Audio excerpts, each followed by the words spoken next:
Good morning. How's everyone doing? Welcome to today's pre-market video. If you're just joining the channel for the very first time, I do this every day just before market open. Market opens at 10 a.m. West African time and closes at 2:30 p.m. West African time for the NGX, that's the Nigerian stock market. So pre-markets essentially means I talk about stocks I've been keeping an eye on. In some cases, you may have major announcements that may have happened after market close yesterday that I didn't cover, I didn't see. Or in some cases, you may even have announcements made this morning before the market opens. So if it is market moving or has some weight on the stock, then I talk about it in the pre-market video. Before we get right into it, a big thank you to everyone who takes out the time to like, share, subscribe. Please continue to do so. I see your comments. There were a couple of comments I haven't gotten around to. There was a comment on what I consider penny stocks and all that. And there's an NGX classification, but for some reason I just can't find it online. So in my view, I think that anything, I don't know, maybe 5 naira or less, anything below 5 naira probably is a penny stock and the likes. But I just would like to be accurate with the NGX classification. So if you can lay your hands on the document, that's the best classification of big, small, and uh, large cap stocks. As always, do note nothing I say is investment or trading advice. Do your own research. I mean, I might say a lot of things that may not be in the slides. I might say some things based on market information, but remember that you don't have the entire picture of my decision making. So you can't and should not base your investment philosophy on what people say. You need to work out your numbers yourself. And do note that anything I mention is in stock picks, trading advice. I don't run a signal group. I don't do stock picking service and all that. I mean, I think there's a bunch of information online that you can use. So why bother with that as well? So criteria for my watch list: price and volume movement, largely, especially for the daily pre-market videos. And then corporate actions. Corporate actions are any announcements made by a firm. Any announcement by a firm is a corporate action. First on my watch list today, MTN Nigeria closed flat at 414.1 after staying flat at 435 for a couple of weeks. I think that today we'll see intraday trading between 400 to 410 for this stock, which is interesting. I've shared my theory on this stock, at least from a short-term perspective, a couple of times. That if you have this, for instance, you have at the moment you have this stock at 414.1. Let's say someone is able to buy at 410 or 405. And by if slash when see the stock rebounds to 420 or 435, that in some cases could be some 7-8% profit. So I think that those who trade intraday, those who are traders, probably you can swing this stock. It's fairly liquid. I mean, compared to Airtel, so it is fairly liquid. But those who are traders very likely will be taking advantage of these movements to swing intraday. And so even though I'm not a trader, my job is to simply watch what happens in markets and then report to my clients and maybe share a bit of my insights with the public. So MTN Nigeria, I'll be watching closely today. Dangote Sugar, this stock seems to be range trading. I think it was in the 60s and fell around 50 or mid 50s and is back up again. So this stock seems to be range trading, which is, I would say, a bit unusual for a stock of this size to be range trading because it's not the most liquid of stocks. But one will pay close attention to it as well. In one of the episodes I did this week, I kind of walked through the numbers. I think that, yeah, the stock may be far away from paying a dividend because of a huge quantum of negative retained earnings, but the stock is gradually inching back to profitability.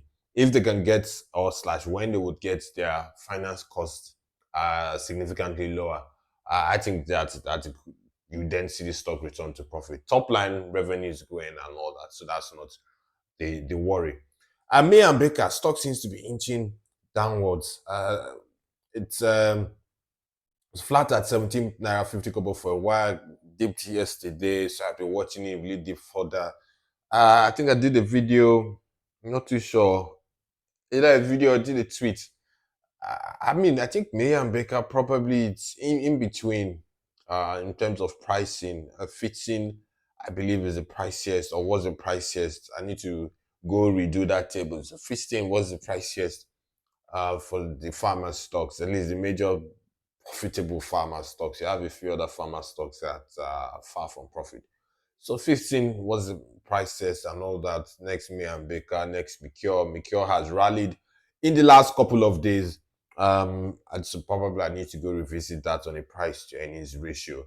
And like I said, I've been watching May and Baker. Let's see if it will dip for that. Stock has had a solid year in terms of price appreciation, but maybe some profit taking is happening at the moment. Coronation Insurance fell below the 3 naira mark. Still trading above book value. I think book value for this firm should be 1.7 or 1.8. Worked at this morning. So I'll be watching, is this a swing trades period or is it going to dip further? I mean, so I'll be paying close attention to this stock as well. And just generally insurance stocks. Um, we yet to find out or yet to get information if Coronation will be raising money and the like. So I'm sure in a couple of months we'll hear from them as well as other insurance firms as to their recapitalization plans. UBA, GT Zenith Bank are all inched up yesterday. Last week, these stocks, some of these stocks dipped a bit. I think UBA definitely dipped a bit. Zenith dipped a bit. UBA people were disappointed with. They are still disappointed, I think, with the interim dividend on 25 kobo. A far cry from the 2 naira paid in H1 24. GTCO, I think investors were expecting maybe a bigger dividend. And on the surface level, I mean, strip away the FX gains, which most people don't do. So if you're looking at things on the surface level, there was this huge dip in profit year on year. But if you strip away the FX gains, I mean, this stock did better year on year, but the average person isn't doing that, which they need to do.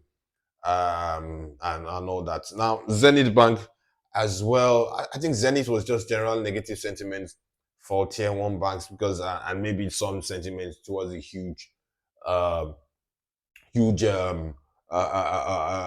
write-off, loan write-off and provision as well. So I inched up yesterday, continue to watch them as well. United Capital seems to be inching downwards. I'd keep watching this stock and let's see where it will settle this week. It's a bit pricey from a book value perspective. I think I have some time, so let me see if I can just switch lanes and let's work out the book value for this stock. I mean, pretty solid firm in my opinion. It's just pricey. Yeah. So let me see if I can just briefly go online and we can work out the book value for United Capital together. So I go to the NGX corporate disclosure. Hopefully, this doesn't make the videos too long. What do we have here? Okay, 8 minutes. So I guess we can have some time. We'll go to capital and let's see what the um 18 billion outstanding shares. All right, so let's see. We can work out the book value per this firm. And we can use book value because it's a financial services firm. The bulk of assets are financial assets mostly. So it's a this method of valuation you can work with because bulk of it is assets. So you can see what do we have here.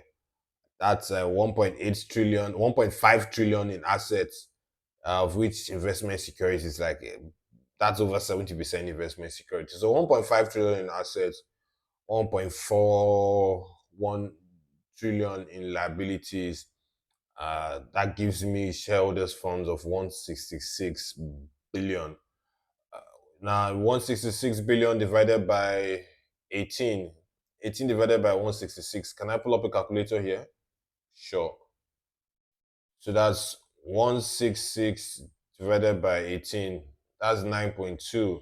Stock is currently at 18.9. So price to book value is 18.9.